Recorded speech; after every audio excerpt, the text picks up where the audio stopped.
Jared.Lukens-Black.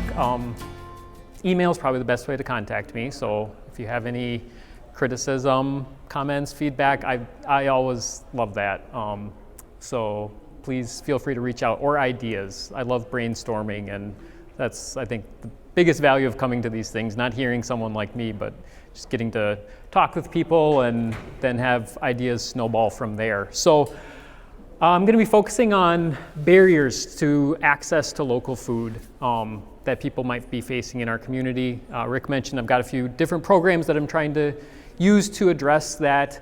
But the first question that pops into my mind when I think about someone else hearing me talking about it is why? So are there any producers in here?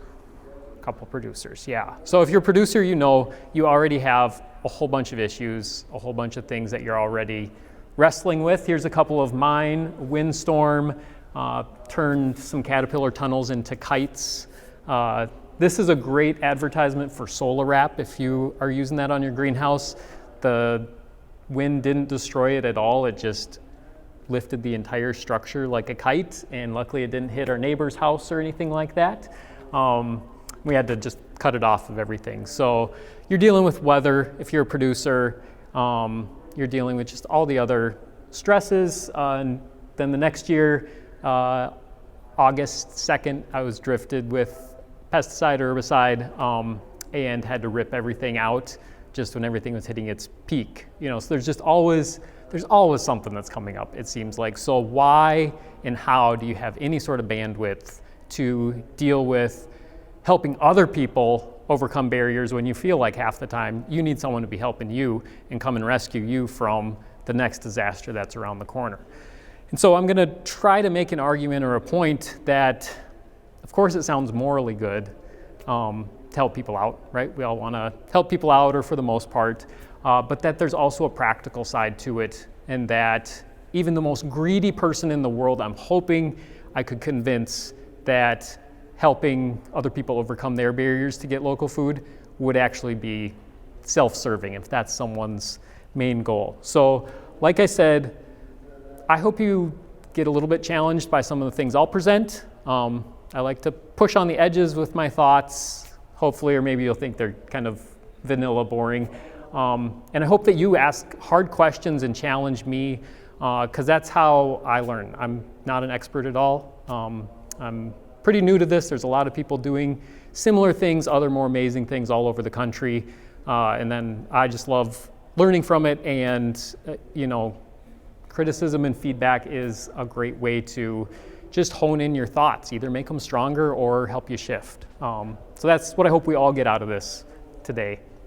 So like I said, you can take the moral approach or the practical approach to helping people access local food. And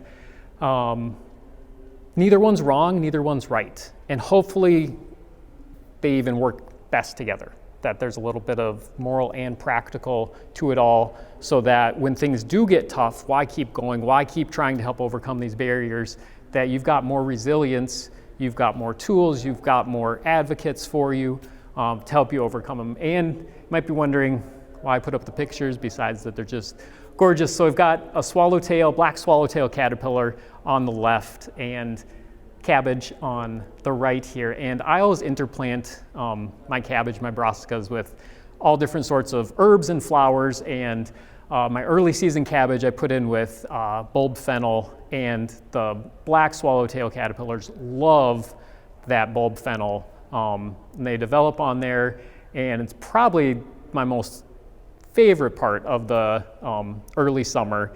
But I don't use any sort of pesticide or herbicide on the farm at all, even organic approved, kind of as a moral idea that I don't want to harm nature around me or my consumers at all. But there's also a practical side to it. You can see with that monster hole from the cabbage worm that there's some consequences with that. So sometimes it's balancing the moral and practical, and hopefully you can crunch the data, figure out that you can find a way to either find that sweet spot or have them even hopefully work synergistically. So what I'm going to try to argue is that less people eating healthy local food hurts all of us. Not just the people not getting the healthy local food, but absolutely everyone, and in multiple different ways. First and most obvious, it's hurting those individuals. People are missing out on higher quality nutrition that has health benefits that perhaps we all agree on to some level here. And then those health benefits benefit everyone in the community, whether it's people not missing work because they're not sick, whether it's not cost to our healthcare system, whether it's longer, more enjoyable lives, all sorts of benefits that help the individual and the community.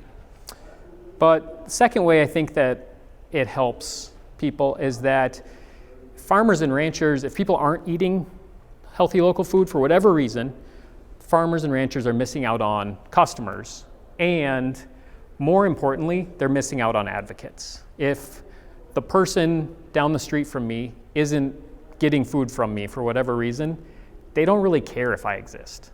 It doesn't matter if I disappear, if some other farm takes my place, if someone from California moves in and buys our spot because it's a lot cheaper.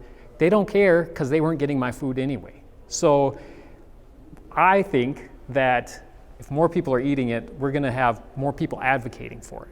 So if you're a farmer, a rancher, you hopefully will see, how do I get more people to speak up for me at the state legislature? How do I get people to back me at the county commission when I'm trying to kind of protect my land from the development around it or the water rights, something like that. So, like I said, they don't care if we exist or not if it doesn't affect them, that they're maybe worried about something else. Then a final thought is that kind of the mutual synergistic side of it, that if farmers are helping people eat better food, and those people are helping the farmers stay around, we start to develop relationships with each other. And then not only when it comes to food, but maybe when it comes to something else, something going on in the school district, or a family emergency. We've got those relationships that started around food, around the table, and that is important to me. That's luckily how I grew up, that then help us show up for each other. So we can use food as that kind of window into having closer, tighter relationships with people. But really on that practical side, I want to focus here, that if only a few percentage points of people in our community are actually eating the local food, that means that the majority of people don't care whether we exist. They might think, oh, it's nice to have a farm nearby, but they don't care whether that turns into someone just raising a few horses for themselves, or if it was somebody growing vegetables or raising eggs for their neighbors. So I think that middle one is really important.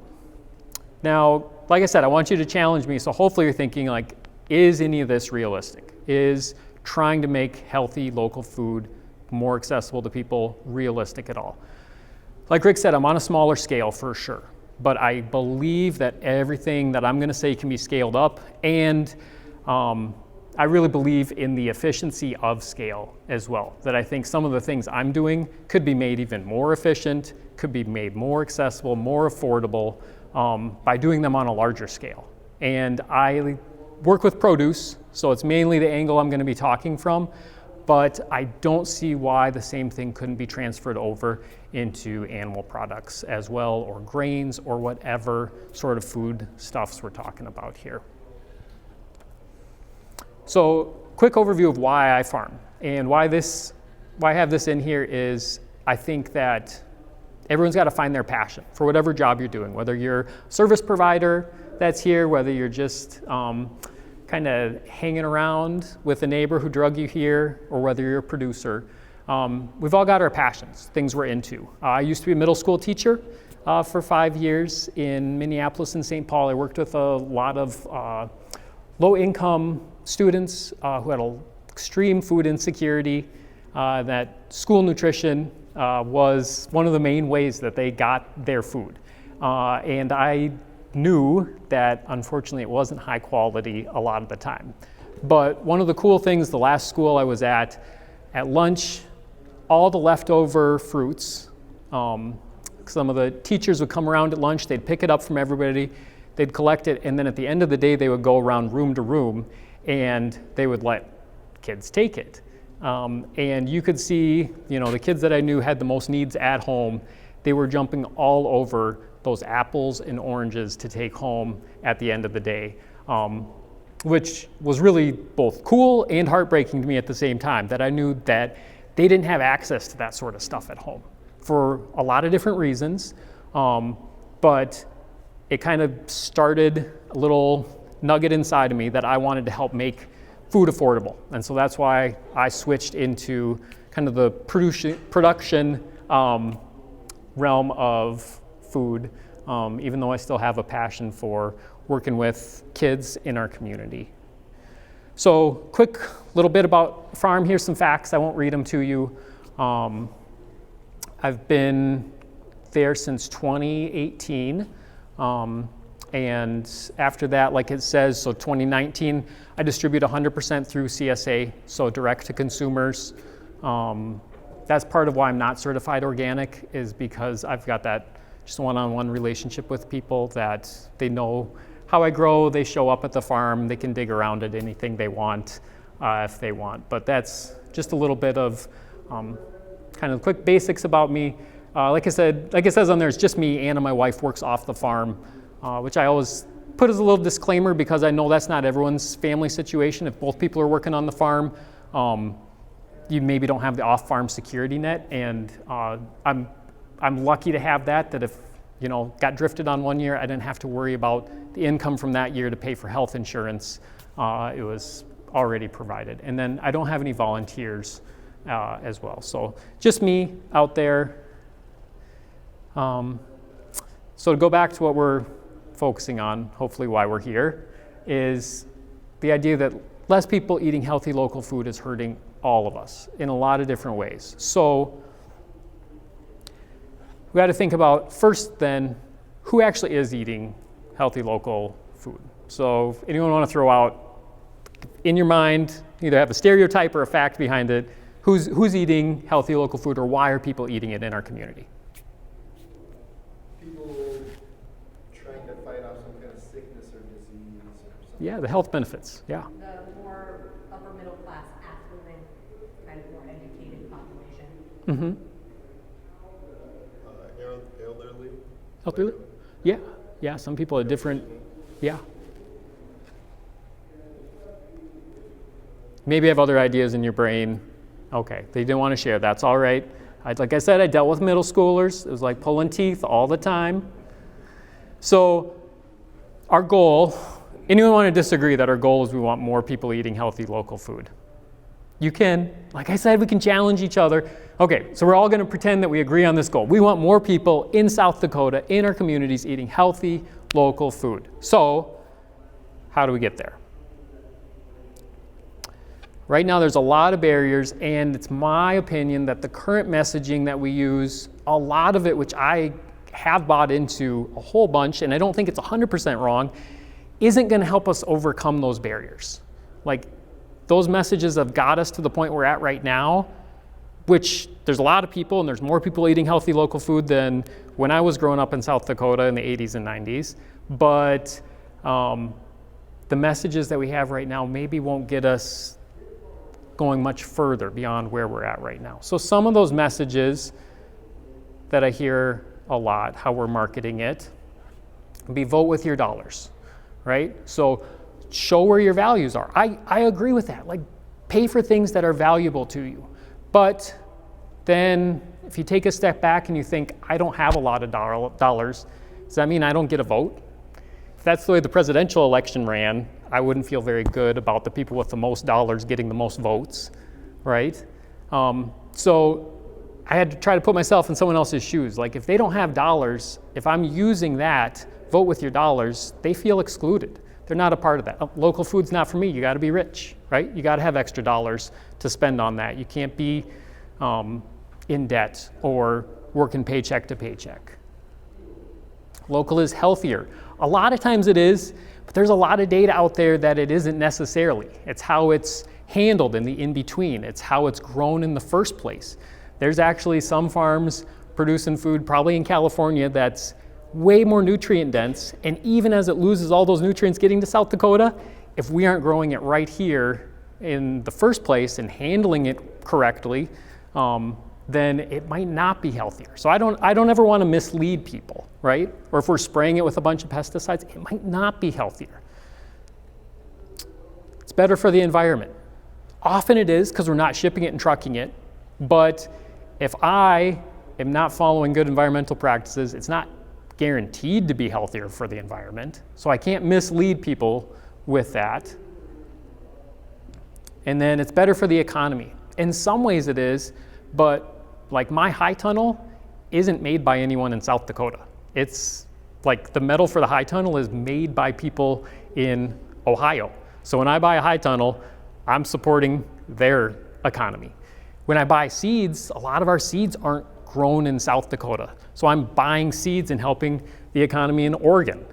And so in some ways it helps our economy, but it's not a guaranteed. If I go to Walmart and buy a vegetable, it helps the worker at Walmart who lives in Spearfish, right? And so that helps the economy. So I try to be honest with myself. Like I said, even though I believe to some degree in all of these, I don't think any of them's wrong, but that those messages got us to the point where we're at now, with more people eating local food, but how do we get kind of to the next level, where we get to everybody, or even a majority eating healthy local food? And this last one, I even had my mother and father-in-law give me like a t-shirt with Grow Your Own when I started gardening.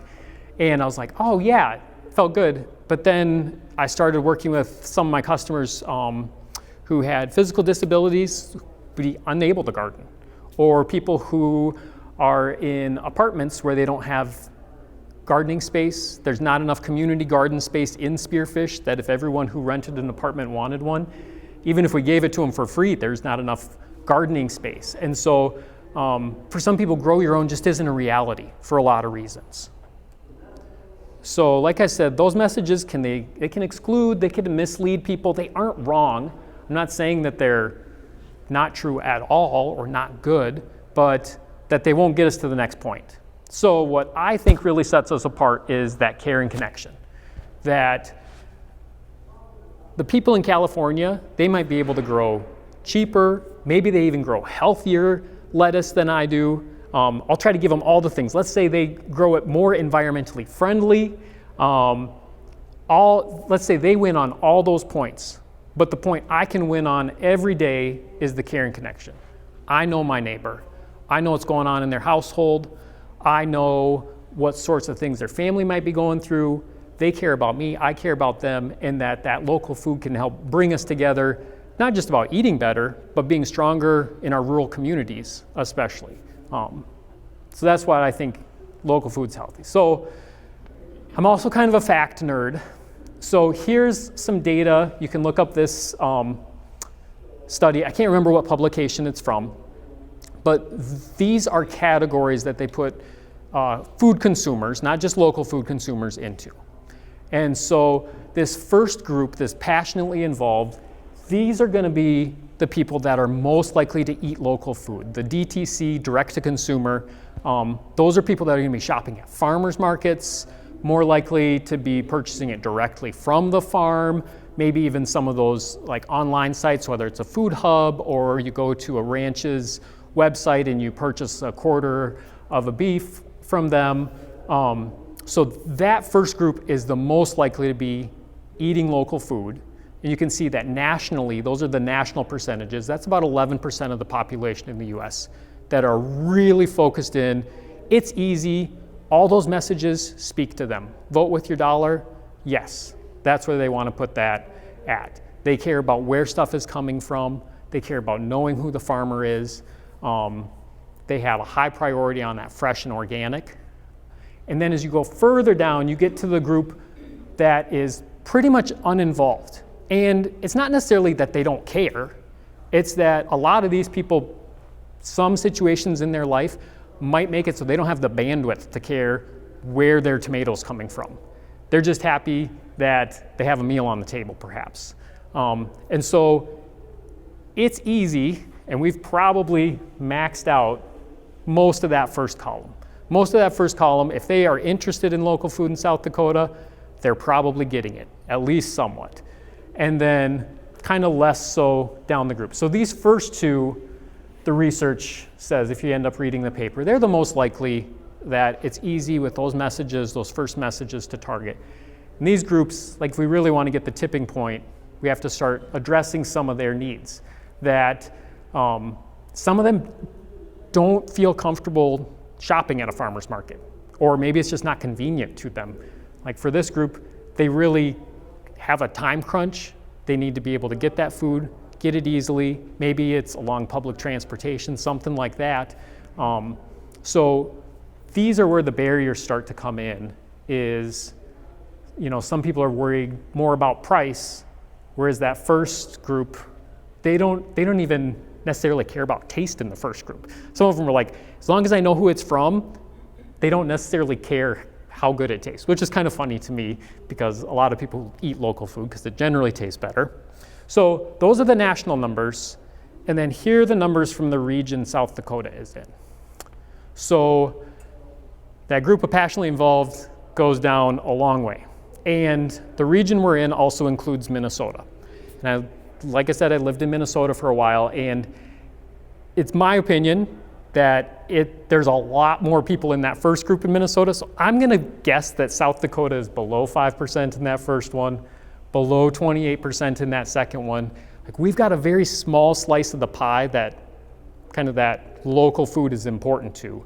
So we've got a big group of people down here in these bottom three groups, especially these last two, that there's a lot of barriers, whether it's mental, cultural barriers, that local food's just not on the radar, or there's other situations in their life that are getting in the way of it. And so we've got to figure out how do we, if we want to improve the local food environment, whether you're a producer and you want to sell more, whether you're a service provider and you want to see more of these systems thriving, or you want to see the health benefits of it in your community through the schools or through senior centers, how do we get that food into those last categories?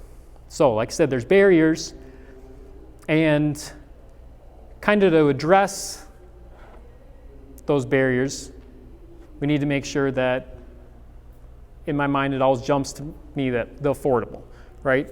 That bottom group especially, price was a main thing. They're looking for deals at all different sorts of stores. But it doesn't just mean the bottom dollar of it, some of it that it's not gonna spoil.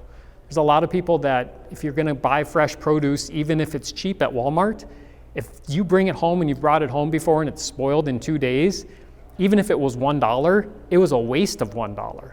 And so there's people that are looking for not only affordable, but something having value. Needs to be convenient, which is a challenge. Like if I'm selling right off the farm, my farm's 5 miles out of Spearfish, there's no bus coming out there, it's a gravel road that gets muddy, it is not a convenient place to go to, for sure. Approachable and familiar. So some of this is like with the brand. You know, people don't know Budding Moon Farm as a brand. I'm not familiar to them.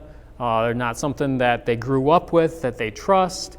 So how do I become familiar to them, or how do I become approachable? And some of the approachable is also figuring out products that people are comfortable with. That's something that I really focus on, is getting feedback from my members about what do they want more of, what do they want less of, and then making some of the unfamiliar things that actually grow really well in South Dakota, helping them become familiar, helping them figure out, oh yeah, a kohlrabi's not scary, it looks like an alien, but it's actually a delicious alien. And so helping them feel comfortable with some of those strange things.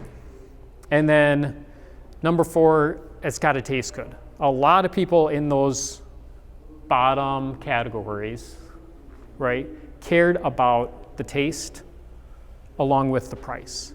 So if you're going to pay money for carrots at Walmart, even if they're a great deal, if you bring them home hoping your kids are going to eat them and your kids taste them and go, ugh, then again, it wasn't worth the money. So there's value in it lasting, in it tasting good.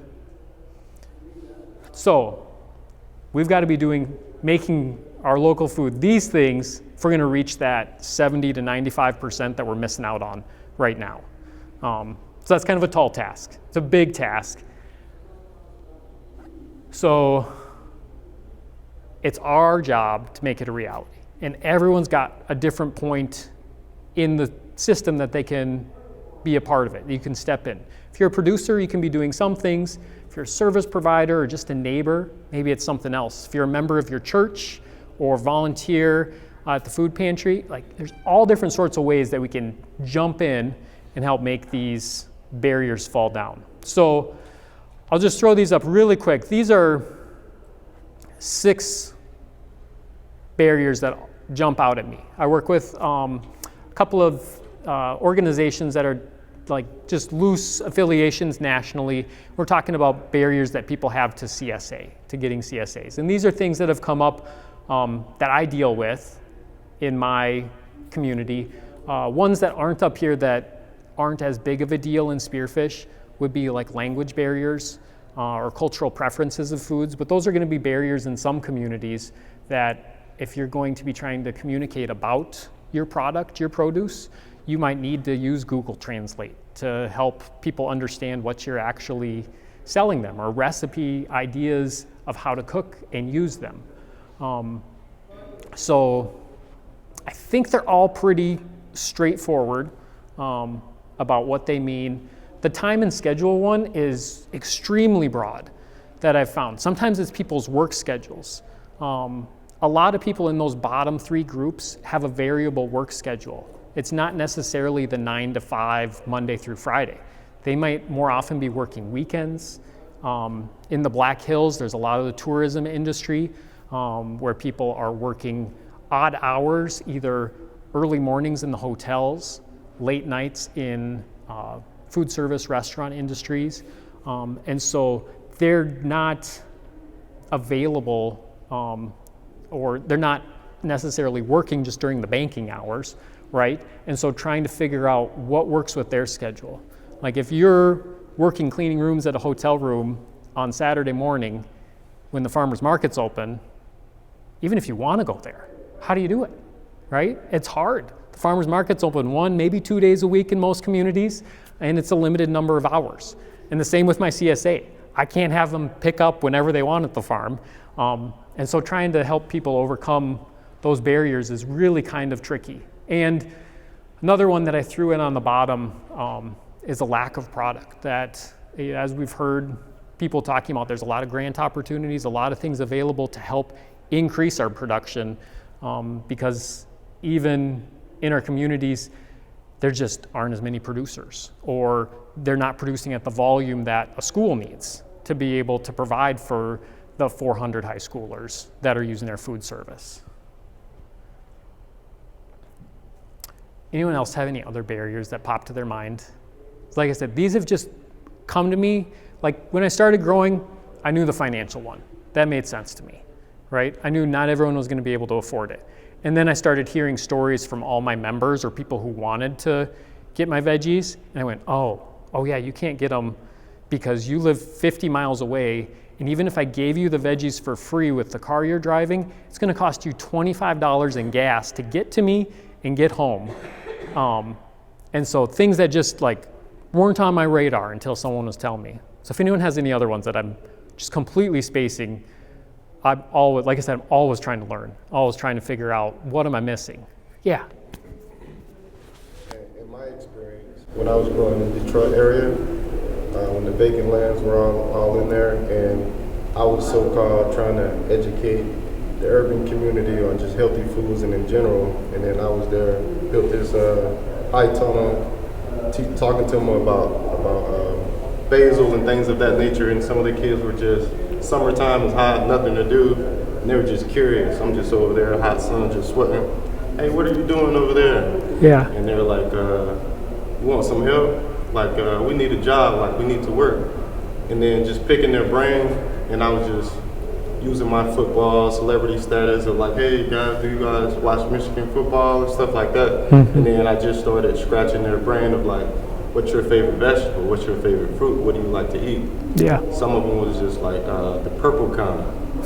Like, what are you talking about? They're talking about candy and like the gas station because they were never exposed to it. Yeah. My upbringing is different. I'm like, I have to change my whole terminology on how to educate these kids on food and just having it around them, just snacking on it, just to like reprogram their brain on like actual food and the nutrition that they're actually missing. But Yeah. there are some of the barriers that I ran into in my experience. Absolutely. Yeah, that education, that knowledge point barrier of what have you even been exposed to? What do you don't know what you don't know even, about what exists, or that I also hear in your story like personal connection. If people don't have a personal connection to the food existing there, how do you get in the door even? So thank you for sharing that. So I'm going to really focus on the financial barriers because that's. Oh, I missed that. I'm sorry. I was just going to kind of add Yeah. to the barrier. Yeah. And you already have familiarity with the products, but I also think when they don't know how to prepare the product, so not just like brand recognition, but Yes. kind of, like you said, where if you don't know what the vegetables are, you don't know how to cook them. Yep. And I don't know, I guess I'm a strong believer that most people probably like most vegetables as long as they find out how they like them prepared. Yeah. You might like them raw, you might want them a little bit better. But like the kohlrabi mentioned, we have local producers that make that, but then people in our area have never cooked with it because they've never seen it in a grocery store. So I don't know how to prepare it. And they're like, that sounds cool, but what do I do with it? And Yep. we have a local producer that Beverly on our food hub has a new product that they haven't done before. They include some like 30 minutes or less recipes with it to help people learn how they can prepare it to know if they like it. Yeah. Yeah. I think that's, and I guess I'm more one that I'm like, I think it's good to show one where if you have one that can be served raw versus cooked or roasted to give some options because I think people are quick to say, oh, I don't like that the first time they try something. And I'm like, but have you tried it prepared any other way? Yeah. Because that's typically what I think. Yeah. Thank you for sharing. Yeah. That like different points of exposure to make you familiar with it or to meet you where you're at about how you eat, how you cook. And to give you options with it is really important to help with that familiarity, like you said. So like Rick mentioned in the intro, I've got a couple different programs that I'm really working on focusing on the financial barriers. So I didn't invent any of this. Other farms are doing it in different ways, different scales. So first thing I'm doing with my CSA is a sliding scale. I didn't know other farms were doing this. I got it from the healthcare industry since my wife works in the hospital, that there's some hospitals that offer clinics more likely that you pay on a sliding scale. If you're going to go see the doctor, here's your income, you're only going to be charged maybe $10 instead of $20 for that checkup. So CSA is typically community supported agriculture. I like to think of it as community sustaining. And the reason I like to think of it that way is because it's not just those members supporting me, that I'm supporting them, they're hopefully supporting each other, supporting just a broader, healthy community for everyone who's involved or tangentially connected to it. So the sliding scale CSA, regular CSA is, here's the amount you pay, you pick up veggies every week for X many weeks from the farm or from the pickup site location. So the sliding scale, I also call it a pay what's right for you. There's no set price. So I'll show you in a minute. I've got a little chart of suggested prices that people can pay, but I ask them no questions. There's no verification needed. There's no like checking. People don't have to share their income. They tell me what they want to pay. I say, great, you're signed up. You've got a spot. So here's just some general facts about my CSA. This includes the Veggie Rx. I'll talk about that in a minute, that those members are a part of the typical CSA. They take up part of those 60 shares that I offer. And something you might notice down here, this slide up or slide down terminology. So for my large share, the value is $40 per week. So if somebody were to choose to slide up because they have more resources, they might choose to pay $45 or $50 a week. Or if somebody chooses to slide down, they might pay $30 or $20 a week. So that's what the slide up, slide down means. So the first 2 years I did the sliding scale, I did offer on my chart a slide up option. I had that written in there, so it wrote, up to the 200% range, so for people to pay double. And with those 2 years, so I slid up to triple the first year, I slid up to double the next year, and then this last year I just had the full price, and then I had a little thing, if you've got extra and you want to kick it in to support the Veggie Rx program, that would be appreciated. But I didn't have any sort of suggestion there. And all 3 years, it ended up coming out roughly the same. So it didn't really affect how my customers saw it. So if you're interested in putting a sliding scale, I don't necessarily think that there's a big deterrent one way or the other. It's kind of just communicating and figuring out what you're comfortable with in putting out there to people, what you want to explain to people. So that's kind of my little take on that. Does anyone have I'll go a little further, and then if there's any questions on the sliding scale. So this is the bigger chart of it. So you can see, like an example, if you've got a family of 3, and if you're in Spearfish, you're making $81,000 a year, you could go all the way down to the bottom, and it'd say, then I would suggest you take a 25% discount. And the way I came up, I crunched a whole bunch of numbers. That's what I do in the winter, is I just hang out at home with the dogs, crunch numbers, plan for the year. And so a lot of what I have based these charts off of is the median income in my area, primarily Lawrence County, and a lot of people from Butte County, the Belle Fourche area are members. And then there's a living wage. So with what the cost of everything, like rent, food, et cetera, is in our area, there's kind of a national living wage for what county you're in. It changes a little bit. And this is kind of like what they would say it takes for a family of 4 or a family of 3 to get by without a lot of financial stress. And so that's what I base my prices off of. That I try to have it at the point where if I'm going to suggest you pay the full price, then that's going to be kind of related to the living wage, because I don't want you buying vegetables from me to put your family into financial stress, is really my goal. And when I was crunching these numbers the first time, one of the craziest things I found was what is affordable to the median family. So that's right in the middle, not on the low end of the financial scale, is these sorts of prices. And if you go to a farmer's market, especially if you're looking at organic produce, carrots are not being sold for $1 to $1.50 a pound for organic at a local farmer's market. They're probably minimum of 2, more likely a bunch of carrots is probably sitting at 3. I've seen 4 sometimes.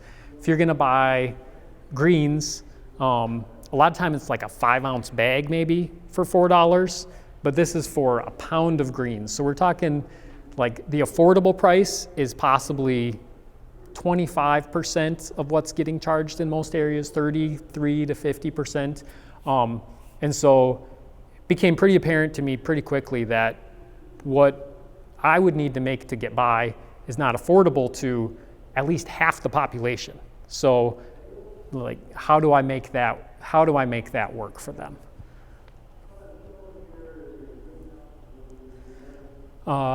And then as I started the sliding scale, I started presenting that, and I wasn't having a lot of people sign up on the lower end of my spectrum. And I was really hoping that I could match kind of the income demographics of our area to the income demographics that people were self-identifying as when they would sign up. So I decided to go the Veggie Rx or prescription produce route to find that subsection of lower income households. And so I partnered with the clinic and dietitian in our area. So all the people who get to sign up for the Veggie Rx program, they're just like the regular CSA members. They get the same veggies, same schedule. They don't get any sort of reduced or seconds or things that are cracked, nothing like that. They all show up at the same time, pick it up the same. Nobody knows who's what besides me. The only two differences is that, like I said, they work with a healthcare provider who either gives them the link to sign up or gives them my contact information. And then the second one is that they have a financial need. So I, for a long time, wanted to make my veggies affordable and just was never having people signing up. I was putting posters for reduced price veggies in places where people would sign up for food stamps or housing assistance, and I was actually only getting the employees who worked there to then contact me about the farm, not the families who were looking for the financial assistance. So I was like, how do I connect these dots? But I'm sure they would see my poster and go, that's not for me. Or who is this guy? Why would I tell him that I have need? I don't trust him. Like, what's he gonna do with my information? Or is he gonna judge me when I come in there? And so I knew I was missing out, and I had to find another connection, which I just went to the healthcare, because that was another area I was connected to in the community, to find these people. And it's for people who are looking to improve their health. Maybe they have diabetes, or some people with like a disability that's preventing them from work, all sorts of health conditions that they're looking to change their diet to improve their health rather than go just to a medication. And there's programs like this all across the country.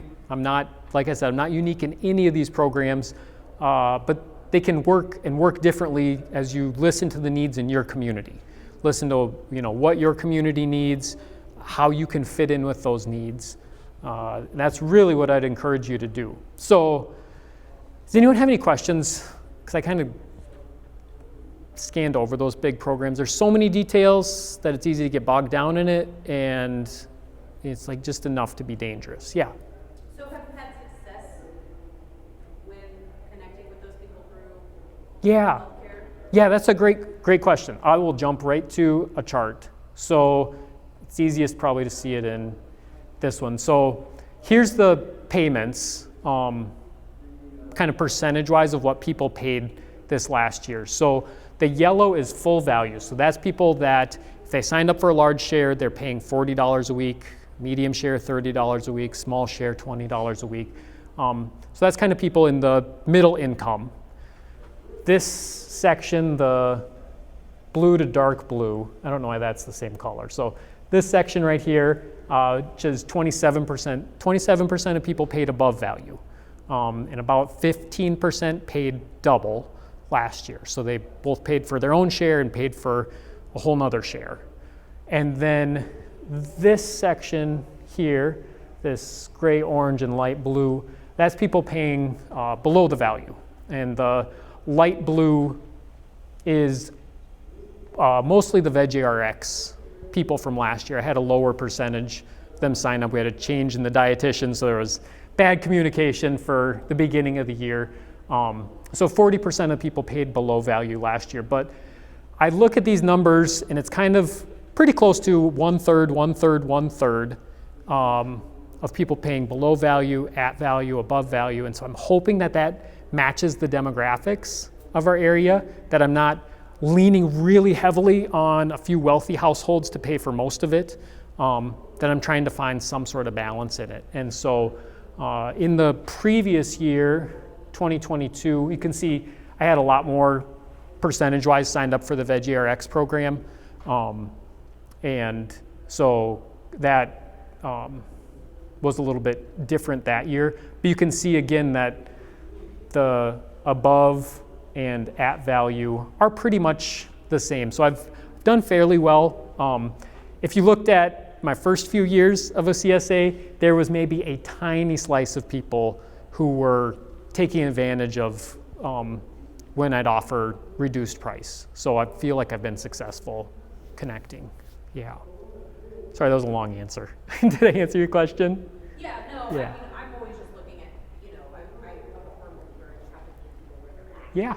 And Yep. figuring out what that is can be somewhat difficult. I guess when you have significant, like, youth centers or rec Yeah. centers that youth in your community have access to, have you tried to reach families that way? Yeah, yep. I tried working with like school counselors. Again, they trusted the counselor, but they didn't know me. And so I had a couple families sign up that way in 2020.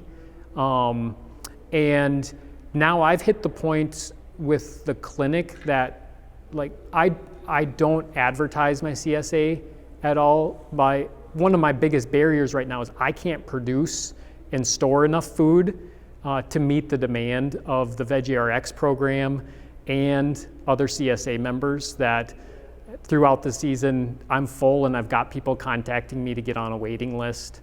We've got Jeb was here yesterday out at the table. He was bald with a mustache, maybe saw him. Wonderful guy. He and I applied for a grant, so we're expanding the Veggie Rx program to another farm in our community to add some shares there, providing funding for them so that they don't have to do it the way I'm doing it. But right now it's a volume thing. I've got teachers at the school asking me if I could offer Veggie Rx shares through the school, but since I'm maxed out right now, I can't do it right now, so I'm hoping to build my capacity. But right now that's the barrier for me, is that I finally hit that tipping point. I found the connection through the clinic, and then it's like an avalanche that I can't cover myself. Room in the market for more producers. Oh yeah, yes, without a doubt. If you're gonna take away one thing, there's room to get people more stuff. You just gotta figure out your little niche in there, how to do it. Yep, exactly. Yeah, so to kind of go to some of the things, like I said, the financial, I feel like I finally connected with people who had financial need. So I was able to, with the sliding scale option, some of those people who do sign up, they don't go through the clinic, but they sign up and they say, I can only afford $7 a week for the $40 of veggies. And so they get to choose and come in on that. Or that example of the $7, that person was paying full price before I offered sliding scale. In 2021 was the first year I offered sliding scale, and their family said, this is such a big deal for us. We wanted to continue supporting you. We didn't know that we could financially, and this makes it possible.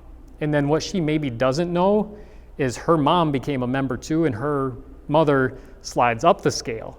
And they maybe don't know that one of them's paying more, one of them's paying less, but that it hopefully works for everyone, and everyone gets to participate if they want to. So I felt a lot of success there in the financial thing. The time schedule one is really tough. I try to be really flexible. A lot of CSA farmers are really rigid, like this is the pickup time. I'm around my farm usually, and so I often, almost once a week, I have one family, I can't make the pickup time, we were late, the kid's sick, something like that. So they'll come out the next day, pick up from the farm. So I try to be flexible. I can only do that to some degree because I can't like start work, stop work, start work, stop work, or I'd never get any growing done. So that's been a barrier for me. I'm trying to add in more pickup times. That's why working with the other farm, they do a Saturday pickup, which I don't. I just do 2 in the middle of the week. And so hopefully that'll work for more families that the weekdays don't work for. Transportation is really tough. Like I said, we're pretty rural in a lot of communities in South Dakota. So those long distances are a real barrier. So Jeb and I have tossed around and done some contacts with like Meals on Wheels to partner with them for delivery. So there's some possibilities there. And my sister-in-law just sent me information that DoorDash has a separate kind of prescription vegetable branch division of DoorDash that they're working with some hospitals to set up separate accounts that people can use their vegetable incentive dollars through for DoorDash. So there's things out there for the transportation. I'm not doing a good job addressing that. I do a couple deliveries for a few homebound people, but I have a limit with my time about how much I can do that. I had a dietitian volunteer to do some deliveries one year, but then he changed jobs, so he wasn't available last year. helping people with different sorts of disabilities all across the spectrum, whether it's vision, like reading the recipes, or just language barriers. Those can get in the way of it. I have one person who's been on the Veggie Rx program for 3 years with just a thumb on one hand and the thumb and a pinky on the other. So cutting vegetables, which was never on my radar, that's a challenge, that some beets are easier to peel than others, some carrots are easier to peel than others. Luckily, I developed the trust with him, and he said, Jared, when you send me like anything but the biggest carrots, it's a danger for me to peel them. Like, I'm worried about cutting myself. And so I was like, yes, thank you for telling me that. I would have never thought that. And so when I pack up his share to get sent to him, I try to grab the biggest beets I can, the biggest carrots I can.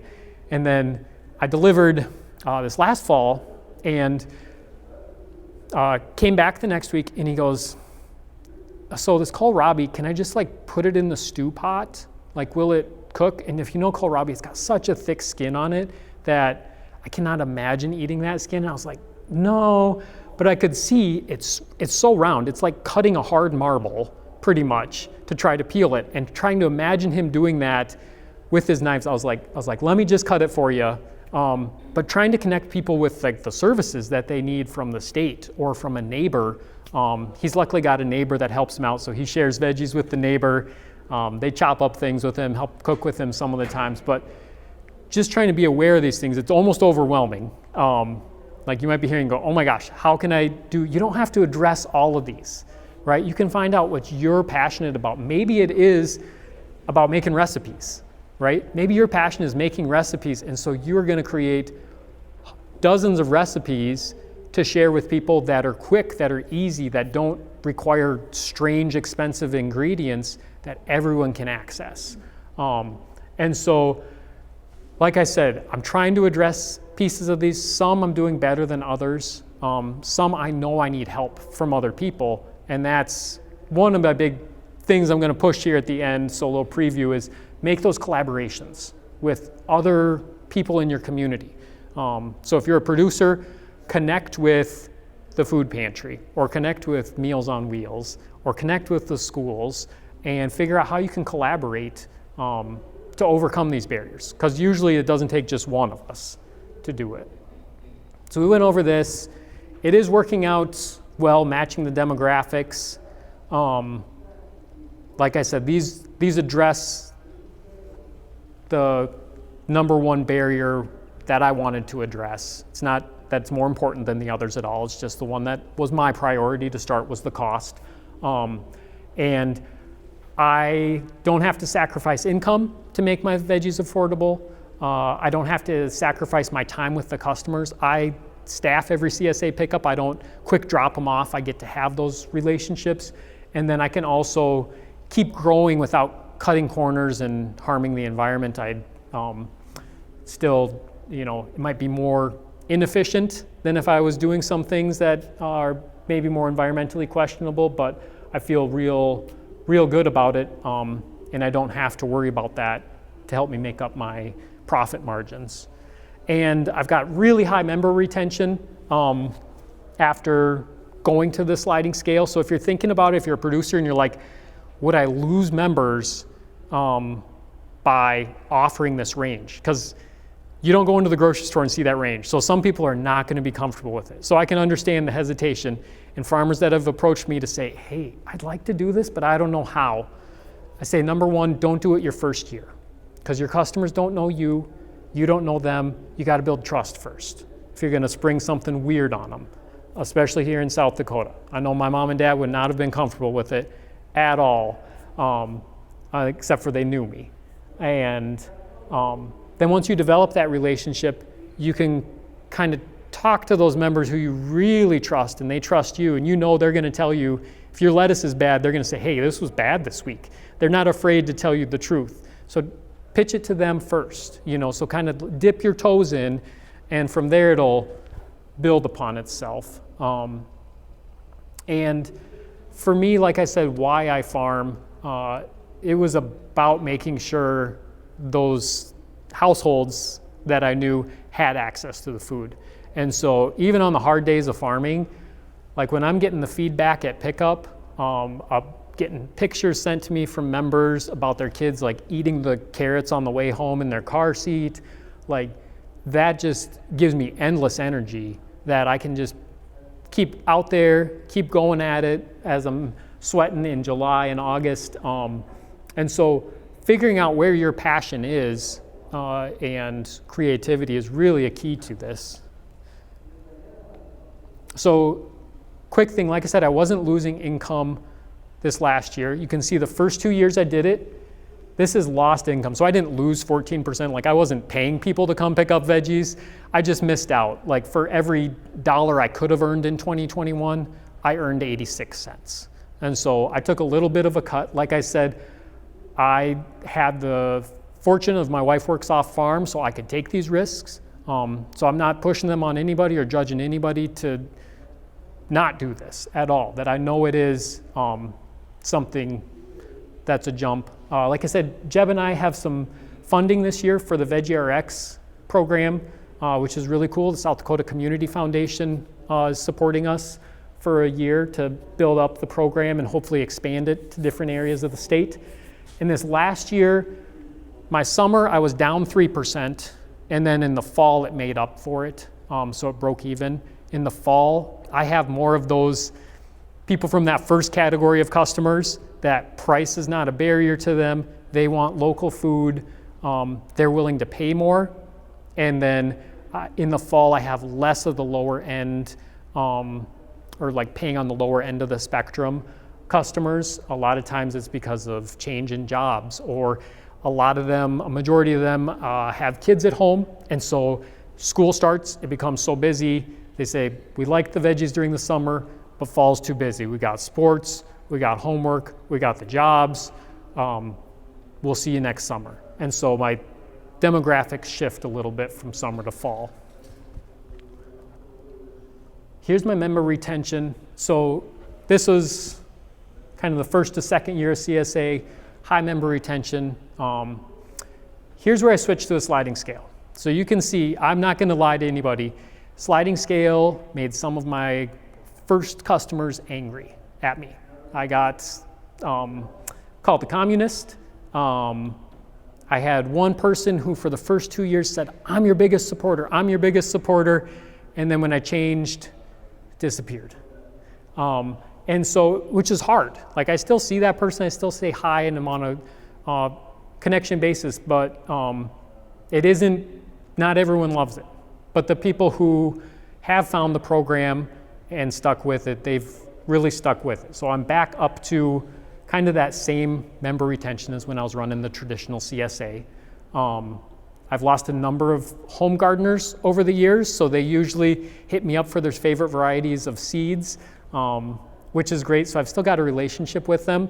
But like I said, I'm not against Grow Your Own. I support Grow Your Own. I give my members plants for their gardens at home.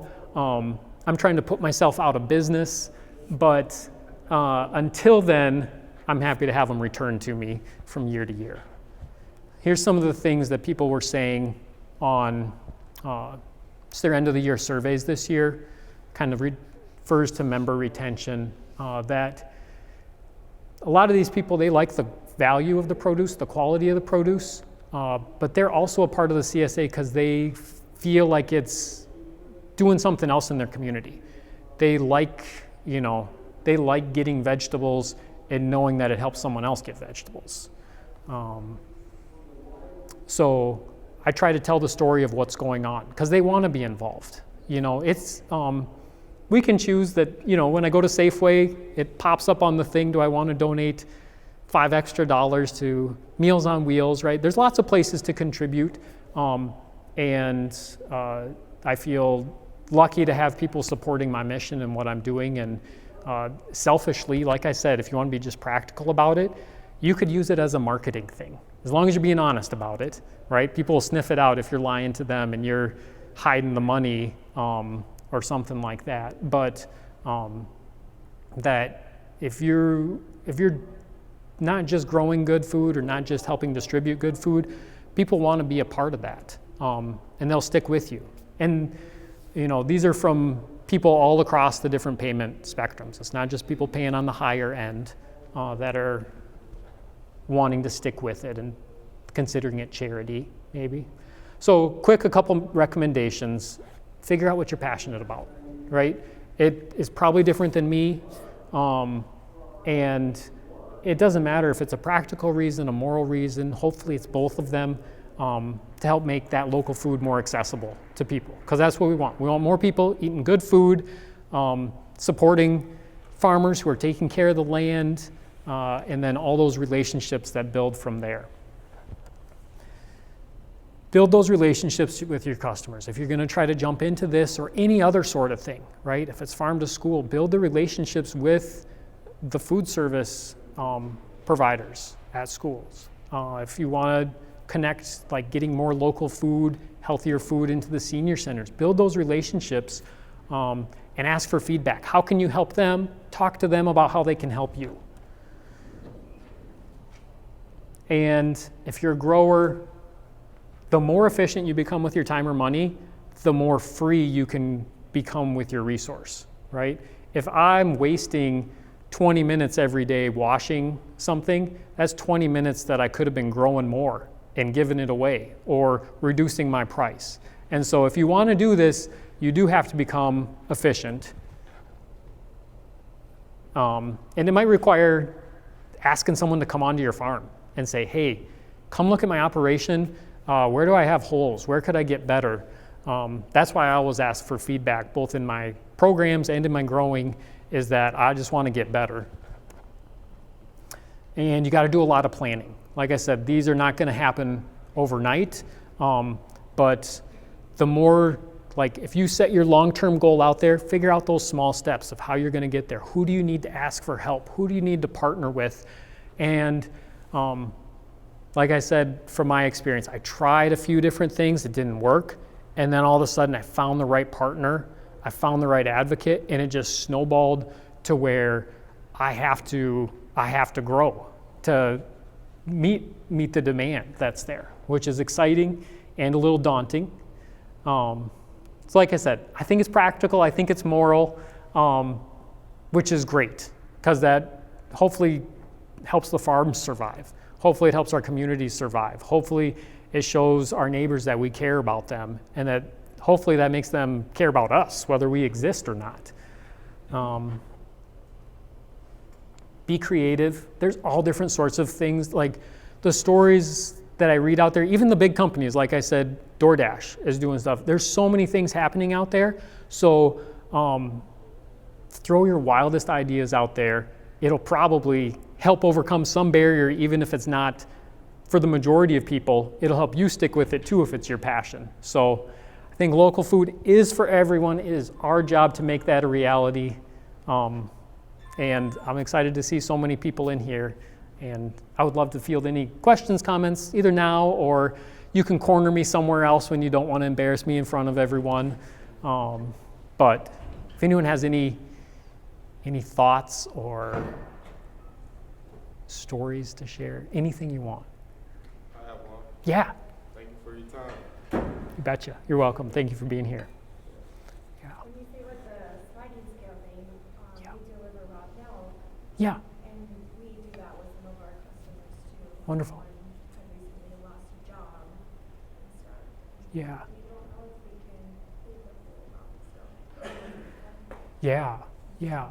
And it's amazing to have, were they a previous customer Yeah, too? so Yeah. yeah, there's a subscription with us. Yep. Yeah. Yeah. And being able to offer that flexibility on the fly. And hopefully I provided facts that like you can trust that it's going to work out. Yeah. And it's hard to trust that sometimes, when you're like, okay, I still got to make enough to buy the seeds and the starter mix next year or pay an employee. Yeah. The Good. ones that you have paid the lower amount on the scale, Yeah. do they pay weekly or the whole amount up front? That's a great question. I say people can pay no matter where they pay on it. They can pay however they want. If I try to have it be weekly, just so they've got some skin in the game, so that somebody doesn't show up 3 times in a row without paying. And I've actually never had that problem. But I let them pay however they want, because most CSAs are a pay up front, which is a financial burden. Like, I don't know about any grocery store that's running, you got to pay me now for what you're going to get in September. And so to try to be flexible with that, with a farm, and hopefully a few families kick in the whole thing up front so you can cover those early costs, not take a loan, and then trust that it'll work out with the rest of them. Yeah, and I've just developing that trust relationship and just being honest with them. I think most people in South Dakota appreciate that straightforwardness, that open communication. So that's what I do. But I don't think there's a right or wrong way. Yeah, yes, that's right. This is kind of a comment and a thought. It's not complete. Gap there for those people? Yeah, that's a great question. That's run through my mind a lot. One of my pickup sites is at a church with a huge kitchen, and so I've been trying to get, a part of it's the time thing. I've been trying to get volunteers to be able to help people at the pickup time chop stuff up on that day, because one of the other barriers is the food safety stuff, that I can't cut things on the farm and stay under the same FSMA regulations. But if I give them the food and then they choose to take it to someone else who just happens to be 10 feet away in the kitchen and they cut it up and take it home, that's my hopeful workaround. But I would love any other creative ideas that might pop into your head, because it's just, like I say, I never know these barriers until people start sharing stories. And then, then I feel guilty that I wasn't helping them in the first place, but then get excited when we figure out how to do it. On that point there, it'd be really good to have the Department of Health provide a little input on what those guidelines are. Yeah. For processing food. Yeah. It's only cutting. Yeah. And I don't know the details of those rules. Yeah. Did you consider a provider who's going to see every patient? Yeah, that's a great question. So when I started it out, it was working with one main dietitian, and like you said, there's a lot of insurance limits, and especially with Medicaid, with making it happen, and it worked extremely well just because there's such a demand, that we could make the numbers work. But then when he left to work at the VA, there was that gap. So now I am working with NPs and PAs and physicians, just primary care primarily, because like you said, just the barriers with insurance to reach different populations, it wasn't always working. Yeah. So expanding it, just like your farm, you got to diversify your farm, or else when one thing goes bad, that's what I experienced last year, is that there was a downturn in that. So we've got more providers on board this year, for sure. And there's a lot of different clinics around too. It doesn't have to necessarily just be your hospital system. I know there's different, focused on low income populations in Rapid City and Sioux Falls. I believe that those are good ones to tie into as well. A lot of the federal grants for Veggie Rx prescription produce, you have to work with federally designated healthcare centers. I think that's the term for it. So if you are looking into grant funding for it, that you have to be careful. It can't just be any clinic. It can't just be a nutrition coach. That there's a lot of great data to support the outcomes of Veggie Rx prescription produce programs, but that it needs to kind of go through the right channels if you're looking for funding. But if you just want to bootstrap it and have your community fund it, it doesn't, be creative, be with whoever then, yeah. I don't know if I answered your question. A little bit? Okay. Like I said, I'll be around, so thank you all for coming here. I appreciate your time.